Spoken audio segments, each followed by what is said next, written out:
시간 우리가 함께 나눌 하나님의 말씀 신약성경 마가복음 7장 24절부터 30절까지 말씀. 예수께서 일어나사 거기를 떠나 두로 지방으로 가서 한 집에 들어가 아무도 모르게 하시려 하나 숨길 수 없더라. 이에 더러운 귀신 들린 어린 딸을 둔 한 여자가 예수의 소문을 듣고 곧 와서 그 발 아래 엎드리니 그 여자는 헬라인이요 수르보닉의 족속이니라. 자기 딸에게서 귀신 쫓아내 주시기를 간구하거늘 예수께서 이르시되 자녀로 먼저 배불리 먹게 할지니 자녀의 떡을 취하여 개들에게 던짐이 마땅치 아니하니라. 여자가 대답하여 이르되 주여 올 수 있다마는 상 아래 개들도 아이들이 먹던 부스러기를 먹나이다.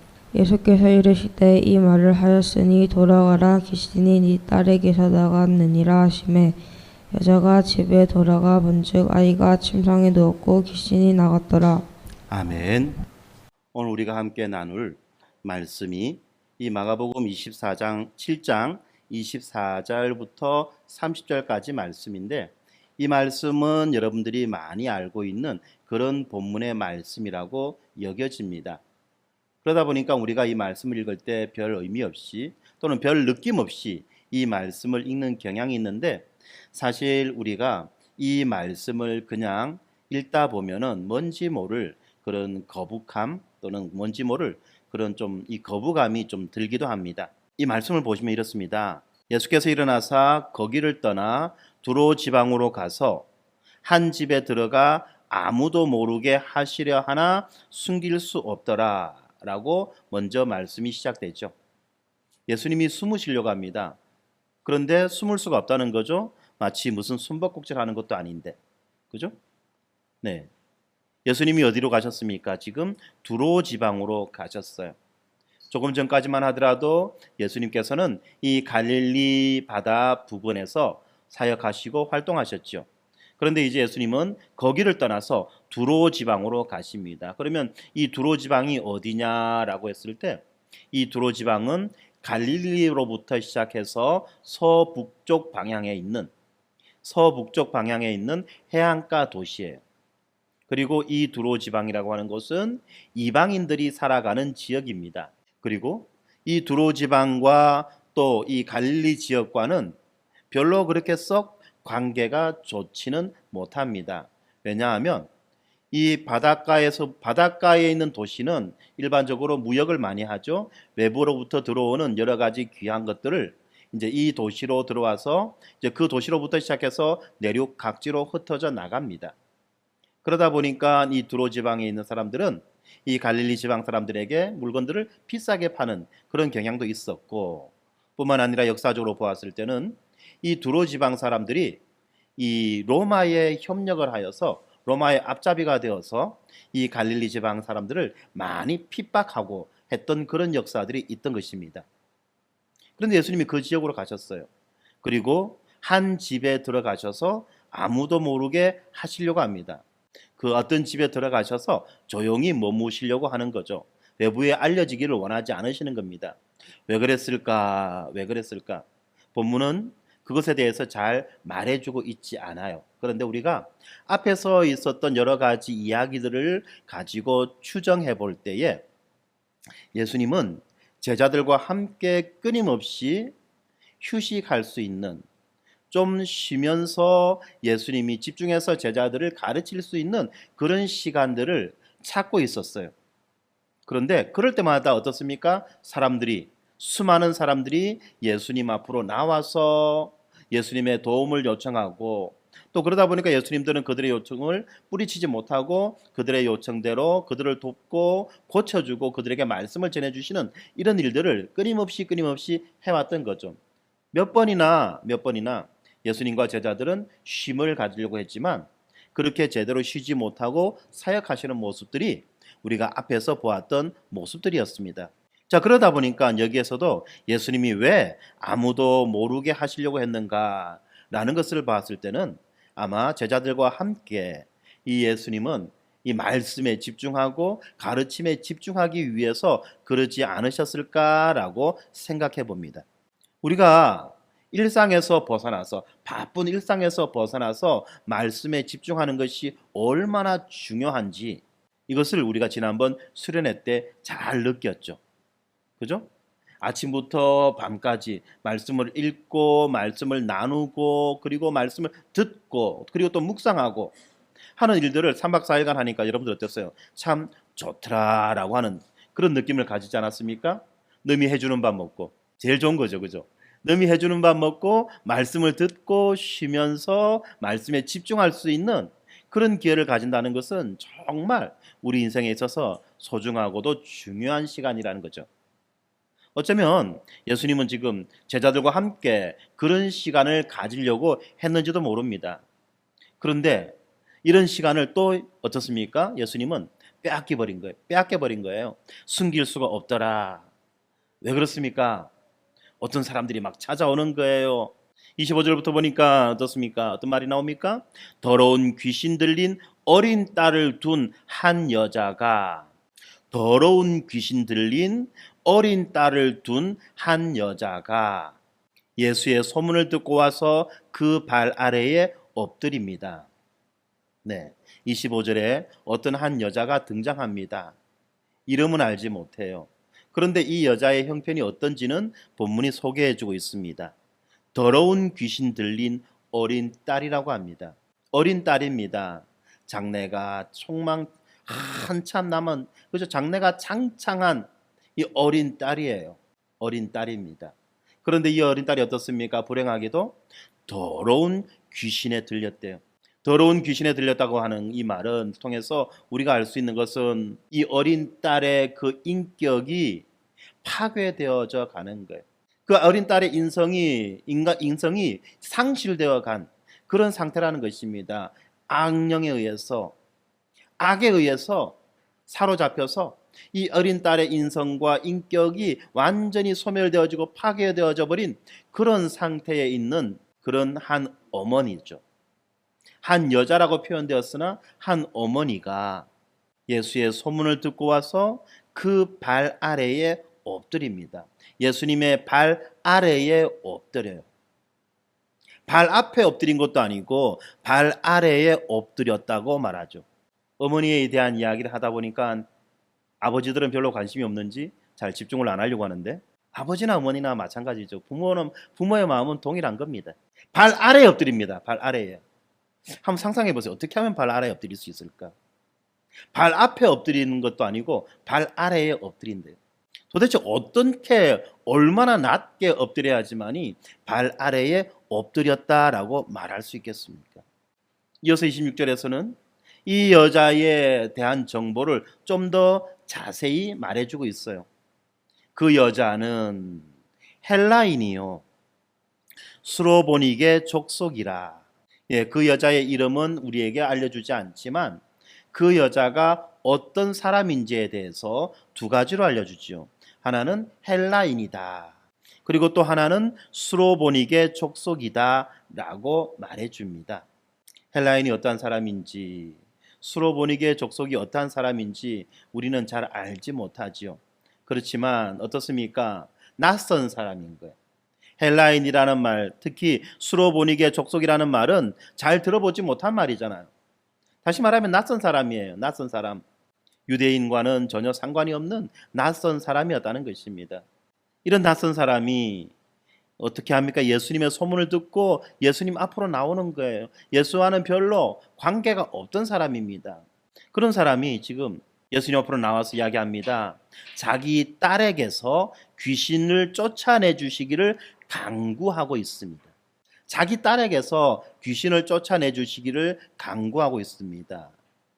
어쩌면 이 여자는, 이 어머니는 지금까지 수많은 방법을 통해서 이 딸을 회복시키려고 그렇게 애를 썼는지 모릅니다.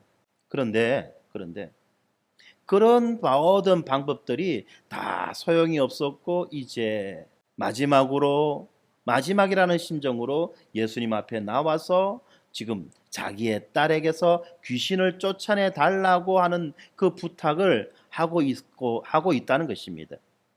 그런데 27절을 보니까 예수님이 말씀하시죠. 자녀로 먼저 배불리 먹게 할지니 자녀의 떡을 취하여 개들에게 던짐이 마땅치 아니하리라.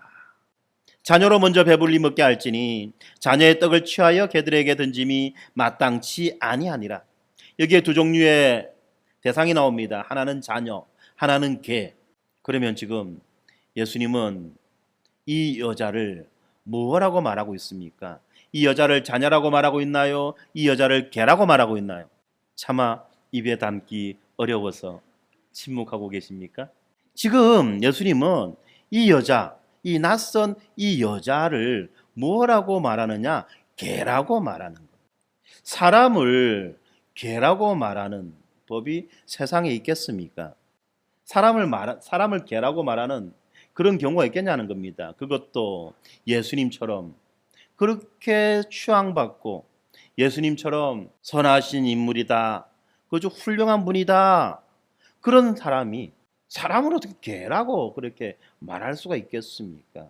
이 부분 때문에 사실 우리가 이 본문을 볼 때에 상당히 많은 꺼리낌이 있는 것도 또한 사실입니다. 물론 아무 생각 없이 읽으면 이 사람이 개인지 개가 사람인지 뭐 그냥 생각 없이 읽다 보면 그냥 뭐 그러려니 하고 넘어갈 수 있겠지만, 사실 우리가 좀 더 그죠? 낯설게 이 본문 말씀을 읽다 보면 참 이 말이 우리에게서는 너무나 충격적인 말씀이 되는 것입니다. 우리 가운데 그 누구도 개 취급당하는 거 원하지 않아요. 그렇지 않습니까? 그래서 어떤 사람은 이렇게 말할지도 모릅니다. 만약에 사람을 개 취급하는 것이 예수님께서 사람을 대하는 방식이고 사람에게 말씀하시는 그런 방식이라고 한다면 나는 결코 예수님에게 가서 어떠한 도움도 받기를 원하지 않을 것이다 라고 말할지도 모른다는 거예요. 왜 그렇습니까? 너무나도 자존심 상하는 이야기 아닙니까? 내가 누구한테 가서 좀 도와주세요 하는데 나를 개 취급해요. 여러분 어때요? 그러면 그 사람 앞에 가서 뭔 말 하고 싶은 기분이 들까요? 기분 잡쳐서 안 갈 거예요. 그렇습니다. 아무도 외식하는 자들이다, 악한 세대들이다, 독사의 자식들이다, 회칠한 무덤이다, 여우들이다, 개들이다라고 말하는, 이렇게 불려지는 것을 그 누구도 좋아하는 사람은 없다는 거죠. 우리의 자존심이 이런 말 듣는 것을 결코 허용하지 않습니다. 우리는 어떻게 생각합니까? 하나님의 은혜와 도우심을 받기에 충분할 만큼 특별하고 또 그럴 만한 가치가 있는 자들이다라고 스스로가 생각하고 있지 않습니까? 그렇잖아요. 우리는 하나님의 은혜와 도우심을 받기에 특별한 가치가 있고 또 그럴 만한 자들이다라고 그렇게 스스로 생각하고 있다는 거예요. 자기의 자녀들을 보면서도 그렇습니다. 이 자녀를 그 누구도 개 취급하는 것을 원하지 않는다는 거예요. 비록 옆에서 꾸벅꾸벅 졸고 있지만 그럼에도 불구하고 이 자녀가 사랑스럽고 이 자녀가 귀하고 이 자녀가 특별한 존재, 그렇지 않습니까? 이게 모든 부모들의 입장이고 모든 사람들의 입장이라는 것입니다. 그렇기 때문에 만약에 예수님께서 사람을 개 취급하는 이런 경우를 만난다면 그러면 우리는 어떻습니까? 일반적으로 우리를 그렇게 개 취급하지 않는 우리가 만들어 놓은 신들, 우리의 우상들에게 돌아가서 그에게 무언가를 요구할, 언제든지 그럴 준비가 되어 있는 사람들은 아닙니까? 진짜 어떤 사람이 인생의 막장에 처박혀가지고 가장 최악의 상황, 가장 처절한 절망의 상황에 이르지 않는 한 자신을 낮춘다는 것은 결코 쉬운 일이 아니라는 것입니다. 자신을 낮춘다는 것은 결코 쉬운 일이 아니라는 거예요. 그렇게 되어서야 겨우 모든 사람이 아니라 겨우 어떤 사람들은 하나님의 도우심을 얻기 위해서 자신을 낮추려고 할 것이라는 거예요. 우리의 자존심이 우리를 그렇게 만듭니다. 우리의 자존심이 우리를 그렇게 만들어요. 그래서 많은 사람들이 이 본문을 보면서 여러 가지로 많은 이 본문을 그럴듯하게 만들기 위해서 해석들을 덧붙입니다. 어떤 식의 해석들을 덧붙였느냐? 예를 들면 이런 거예요. 여기에서 말하는 이 개는 그냥 보통의 개가 아니라 집에서 키우는 애완동물, 소위 말하는 그 반려견, 내가 자식처럼 여기는 내가 네 아빠 돼. 걔 보고 아빠라 하면은 지는 뭡니까? 내가 네 엄마 돼. 걔 보고 내가 네 엄마다 하면 지는 뭡니까? 자식 보고 이야기하죠. 네 동생이 돼. 요즘 이렇게 하지 않습니까? 그래서 이제 어떤 식으로 이야기하느냐면 이 개는 집안에서 키우는 반려견 애완동물이다. 애완동물을 의미한다라고 그렇게 말하는 사람들도 있어요. 또 어떤 사람들은 이 말씀은 이 여자를 갖다가 비하하기 위한 말이 아니라 하나님의 그 구원의 경륜, 먼저 유는 유대인에게요, 나중에는 헬라인에게다, 이방인에게다.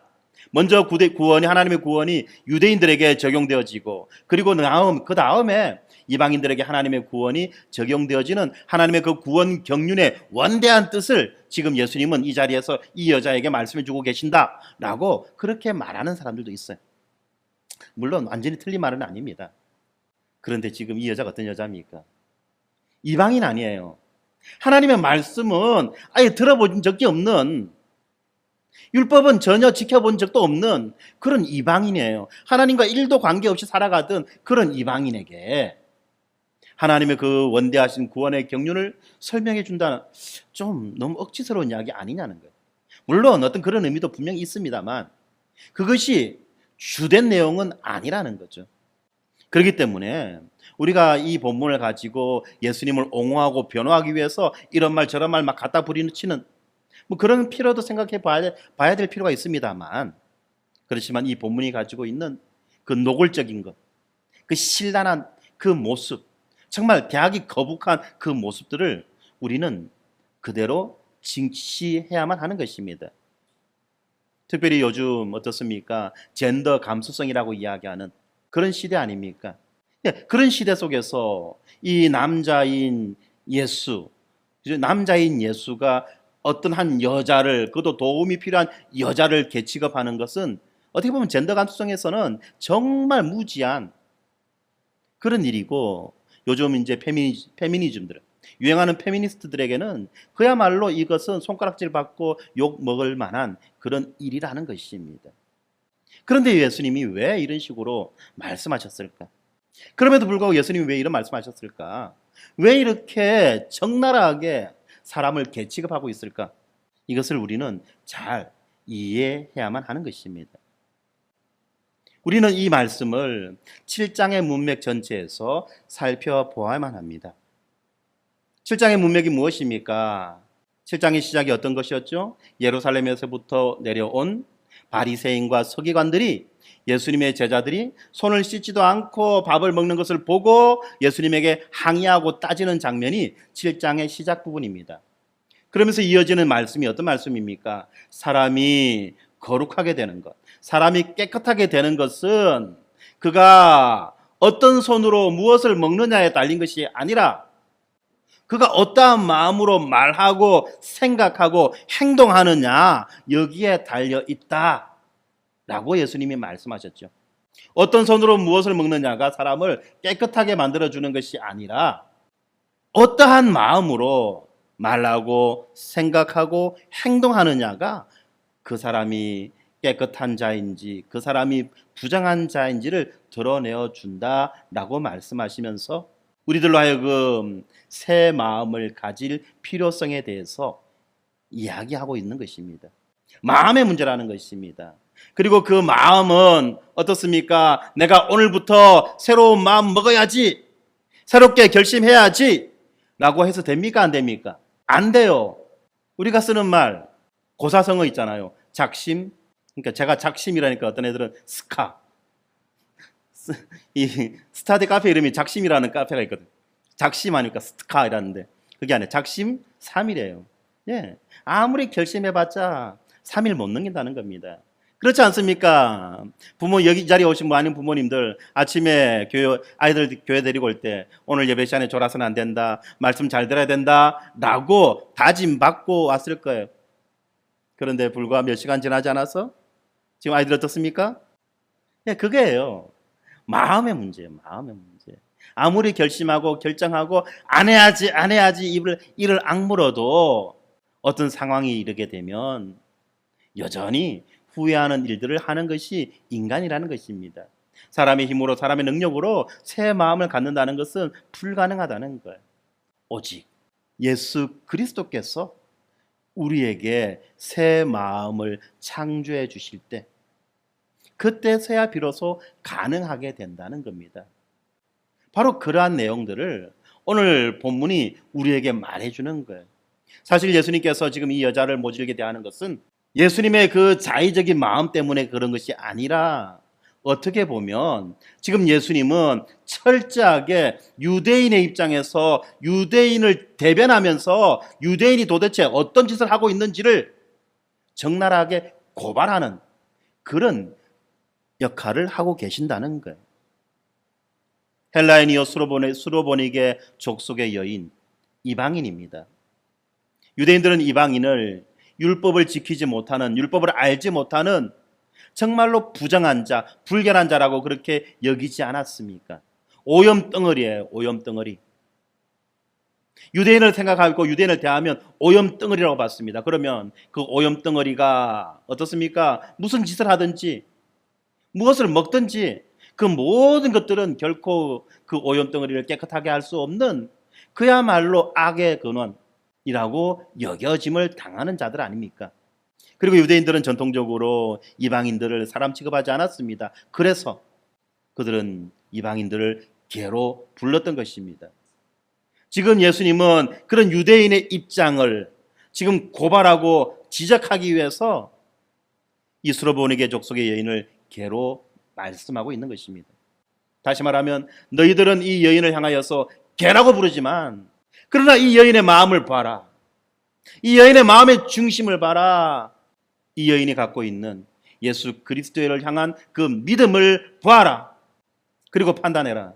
누가 정결한 자이며 누가 정결하지 못한 자인지.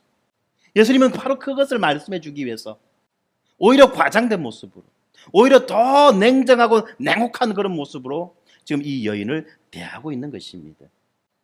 만약에 우리가 이 지점을 놓치고 본문을 보게 되면 참 이 본문은 뜬금없이 등장하는 이야기가 되는 것입니다.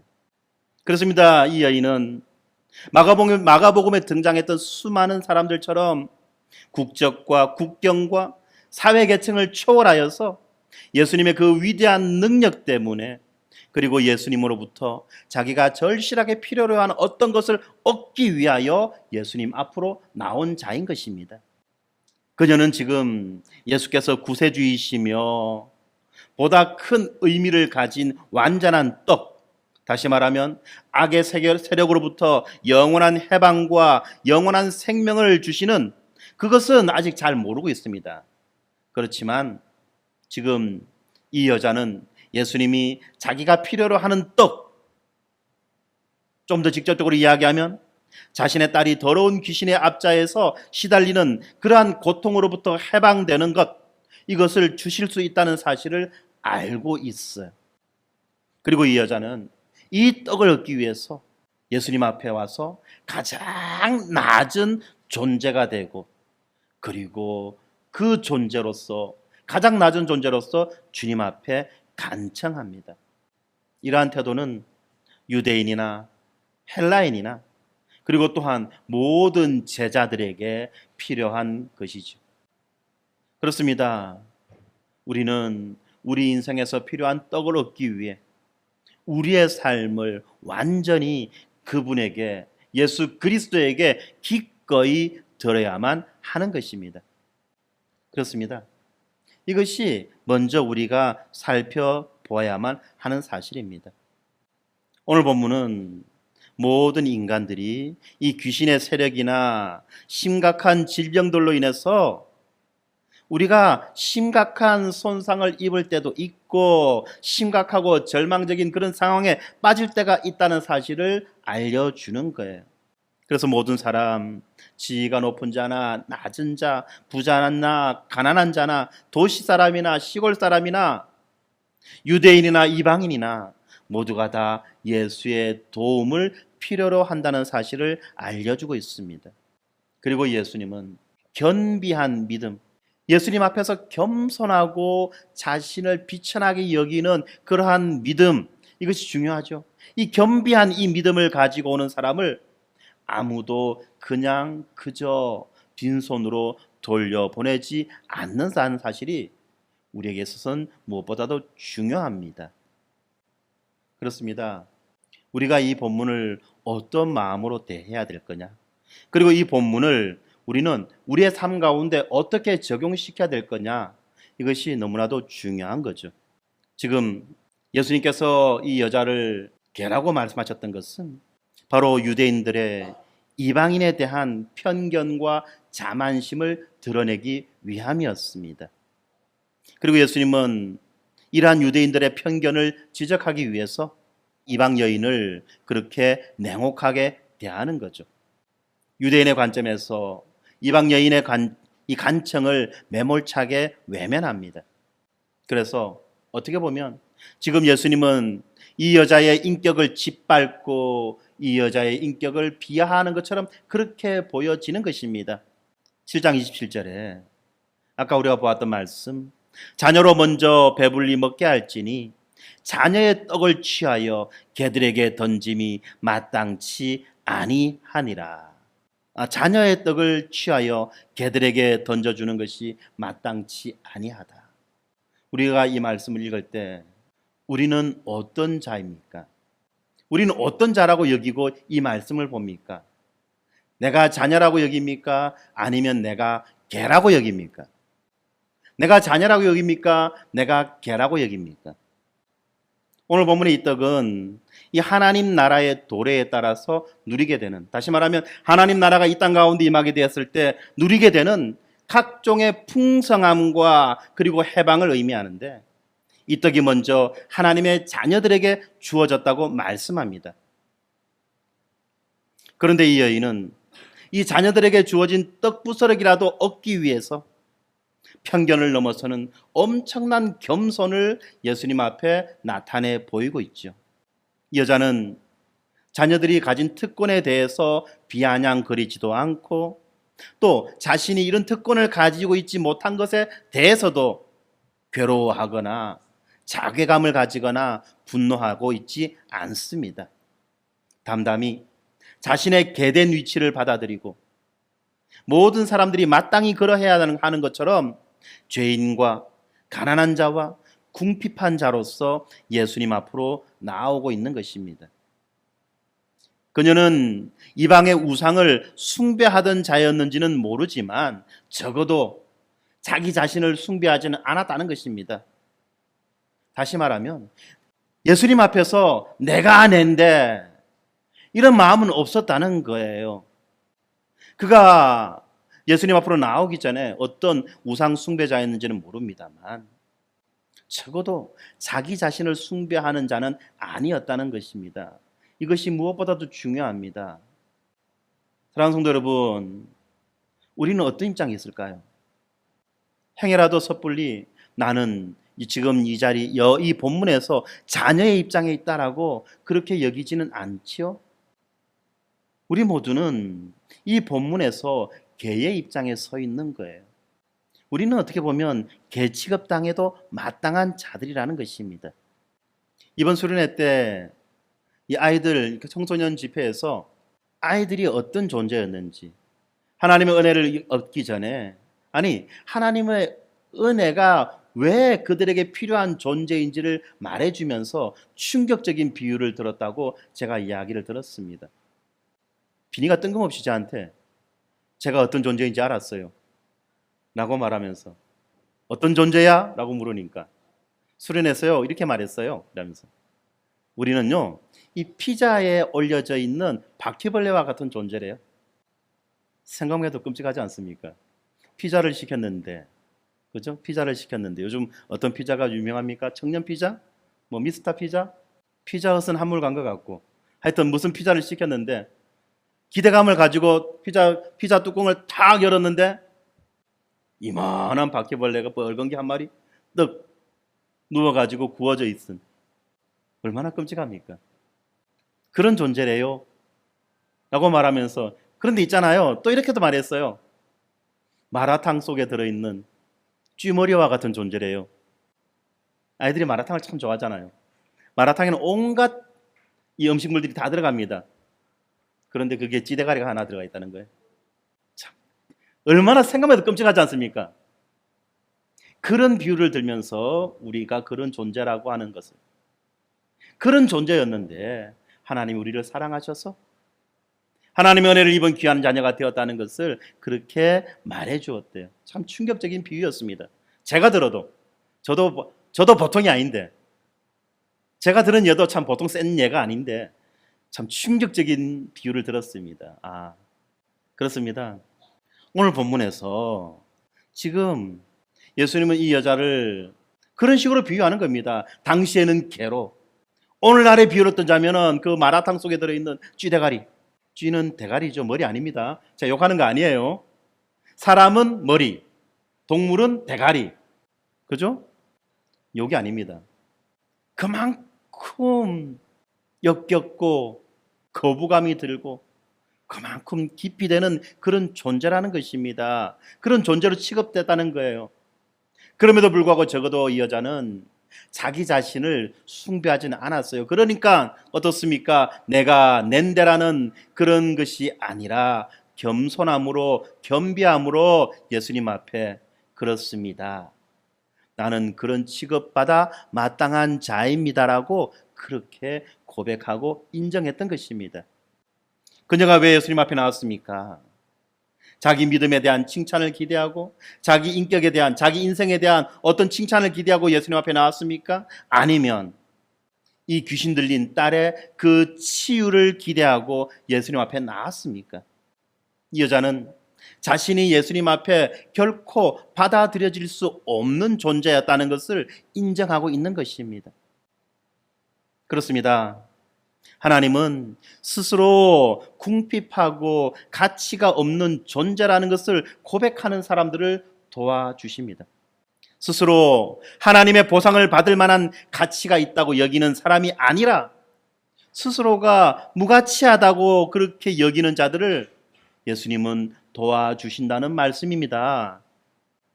그런데 이 말 여러분들 오해하지 마세요. 이게 자기 학대를 의미하는 말은 아니에요. 이 여인은 그렇습니다. 스스로의 무가치함 때문에 자기 스스로를 학대하는 그런 자가 아니었다는 것입니다. 과감하게 예수님 앞에 나와서 예수님에게 도움을 구합니다. 비록 자기는 개 취급받아 마땅한 자지만 그럼에도 불구하고 그는 과감하게 예수님 앞에 나와 예수님의 도움을 구하고, 그리고 그저 빈손으로 돌아가지 않기 위해서 예수님에게 간구하는 거예요. 한번 어렵게 말을 꺼냈는데 예수님이 안 돼 하니까 그냥 그렇지, 그러면 그렇지, 내 인생 별거 있나, 맨날 이렇게 처지고 이렇게 맞고 저렇게 당하는 게 내 인생인데 라고 자기 비하, 자기 학대를 하면서 돌아가는 것이 아니라 자기에게 필요한 그것, 오직 예수님만이 해결해 줄 수 있는 그것을 얻기 위하여 그렇게 간청하고 있는 것입니다. 이런 측면에서 보면 이 여자는 지붕을 뚫고 그 중풍병 걸린 친구를 예수님 앞으로 달아내렸던 그 사람들과도 같았고, 대담하게 군중을 뚫고 나아가서 예수의 옷자락을 만졌던 그 부정한 여인과도 같았으며, 부끄러움 없이 정의를 위하여 악한 재판장의 법정에 매일 나와서 소리를 지르는 그 과부와도 같았다는 것입니다. 이 여자는 단념하지 않았습니다.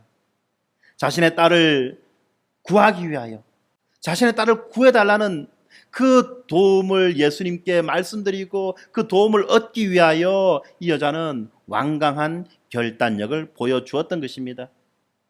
자신이 무가치하다는 것은 압니다. 인정합니다. 그러나 그것이 예수님이 이 자신의 딸을 고쳐주실 것이라는 그 믿음을 갖지 못하는 이유는 되지 못한다는 사실을 그는 너무나도 분명하게 알고 있었다는 것입니다. 그런데 어떻습니까? 많은 사람들은 자신을 무례하게 대할 때 그 자리를 떠나가 버리거나 또는 상대방을 똑같은 방식으로 모욕하려는 그런 유혹을 받습니다. 그 누가 개와 비교되기를 원하겠습니까? 누가 다른 사람들 앞에서 모욕당하는 그런 구경거리가 되기를 원하겠냐는 말입니다.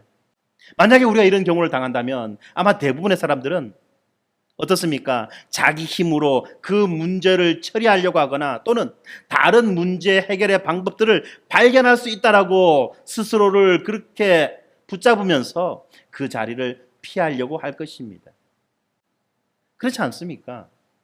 비근한 예로 우리 특별히 남자들 어때요?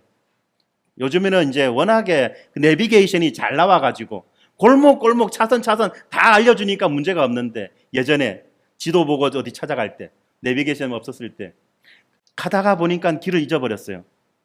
얘가 어디지? 저가 어디지? 지도를 펴서 봅니다. 옆에 차를 타고 있는 아내가 이야기합니다. 여보, 길을 잘 모르겠으면 옆에 지나가는 사람한테 물어보면 돼. 내가 어디 가고 싶은지, 당신이 우리가 지금 어디 가야 되는지 여보가 물어보면 돼. 차문 좀 열어봐. 내가 물어볼게. 하면 남자가 뭐라고 합니까? 자존심 있으니까. 괜찮아. 내가 이 길 잘 안다. 나 이 길. 묻지 마라. 내가 안다. 내가 간다. 이러면서 갑니다. 가면 뭐합니까? 모르는데. 한 바퀴 돌고 두 바퀴 돌고 옆에서 보다 못한 아내가 또 말합니다. 조금만 참아봐. 그냥 물어보고 하자. 그럼 남자가 어떡합니까? 그때는 무안하잖아요. 아내한테. 무안하고 약간 체면국이고. 그러니까 어떻습니까? 이제 화를 벌컥 냅니다. 안다니까. 좀 가만히 있으라고. 잔소리하지 말라고. 헷갈린다고. 괜히 옆에서 잔소리할까 아는 길도 헷갈린다고. 없는 핑계 만들어 대면서 막 그렇게 고집 피우지 않습니까? 그렇습니다. 자신이 자기 스스로의 힘으로 그 문제를 해결할 수 없다는 것을 뻔히 알면서도 그럼에도 불구하고 그 알량한 자존심 때문에 어떻습니까? 자기만의 방식을 찾으려고 애를 쓰거나 또는 또 다른 것들로 또 다른 가능성들을 기대하면서 예수님 앞에 나와 순종하는 것을 거부한다는 것입니다. 그래서 이런 상황들 때문에 어거스틴이 뭐라고 말했느냐 하면 교만함이 이 천사들을 마귀로 바꾸었고 그리고 사탄은 하나님과 하나님의 도우심으로부터 우리를 분리시키기 위해서 우리의 교만을 사용한다라고 말했어요. 교만. 또 다른 말로 표현하면 뭡니까? 자존심. 만용이죠, 만용. 순종하기를 거부하는 마음이 교만 아닙니까? 그렇습니다. 이처럼 교만은 우리가 예수님 앞에 엎드리지 못하도록 우리의 무릎을 빳빳하게 만들어줍니다. 우리가 예수님 앞에 겸손하게 우리를 도와달라고 울부짖는 소리 지르는 그것을 못하게 하기 위해서 우리의 목소리에 재갈을 물려버리는 것이 바로 이 교만이라는 거예요. 사랑하는 성도 여러분, 이 본문에서 우리는 어떤 위치에 있습니까? 아까도 말씀드렸지만 유대인에 의해서 헬라인이며 수로보니게 족속의 부정한 이방인으로 취급받는 예수님이 개라고 부르는 그러한 여인의 위치에 내가 서 있습니까?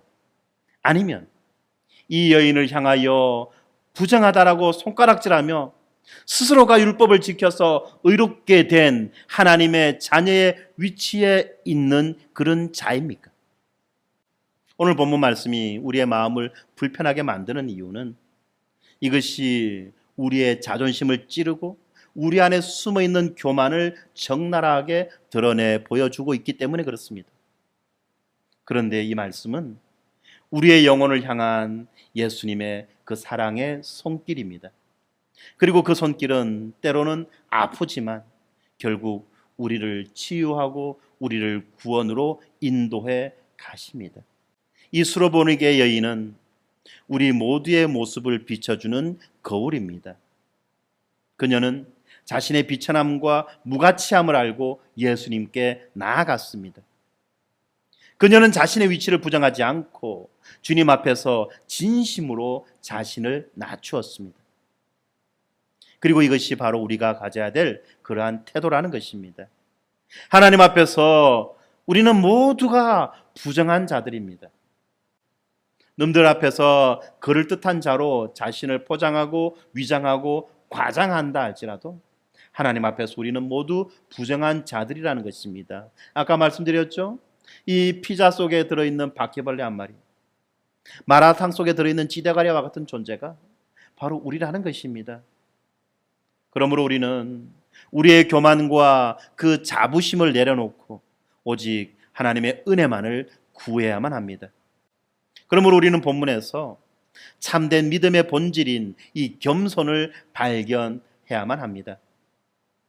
예수님 앞에서 자신을 낮추는 그 겸손한 믿음 없이는 하나님의 은혜를, 예수 그리스도의 은혜를 도무지 받을 수 없다는 것입니다.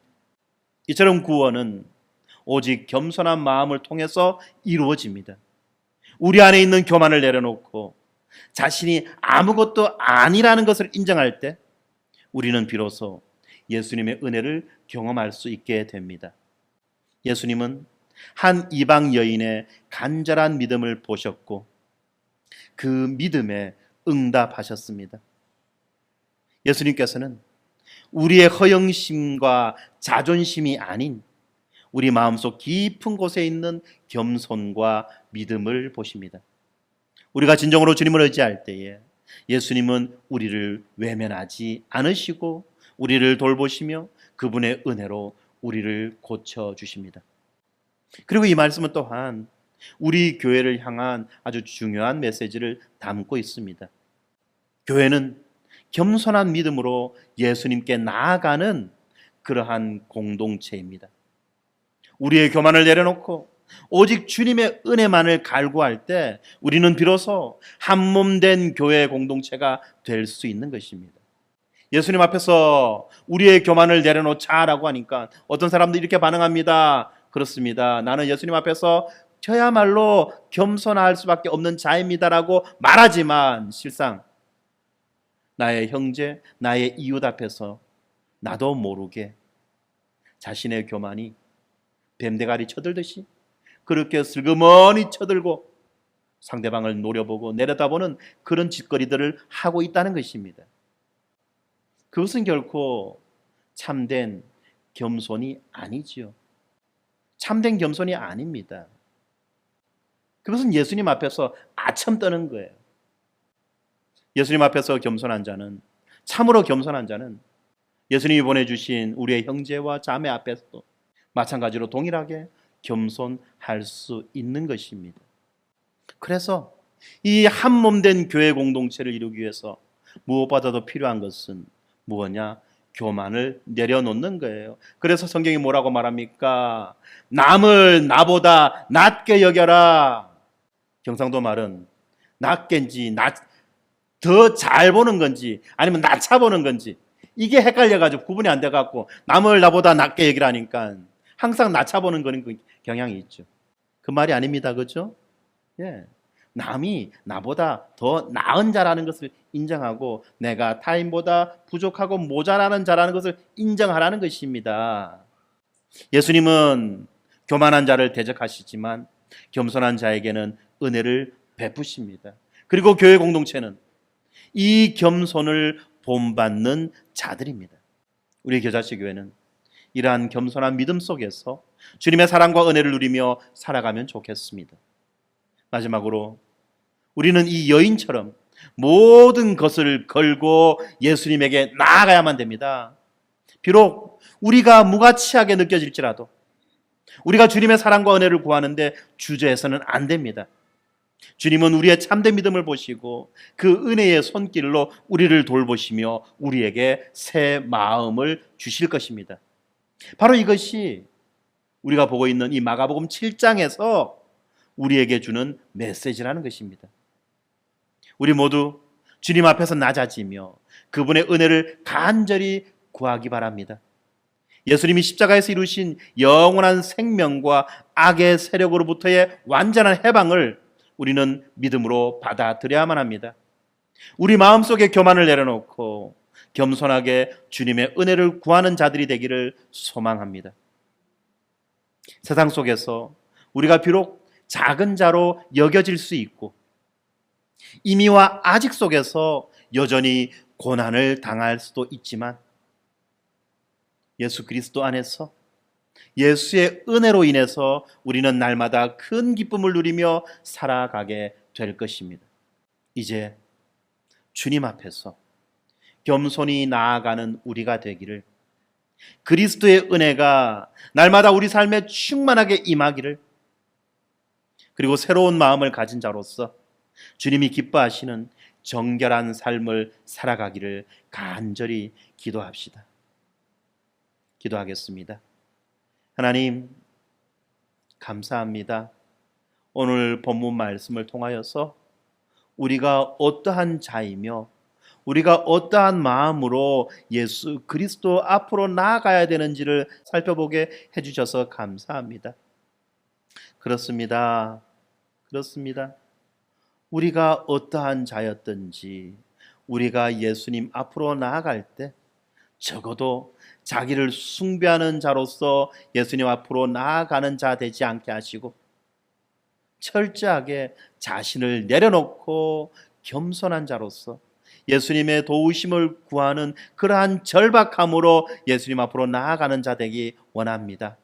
우리의 인생의 문제를 오직 예수님만이 해결해 주실 수 있으며, 우리의 인생을 오직 예수님만이 인도해 주실 수 있는 분이라는 것을 우리가 믿고 확신하며 예수님 앞으로 나아가게 하여 주시옵소서.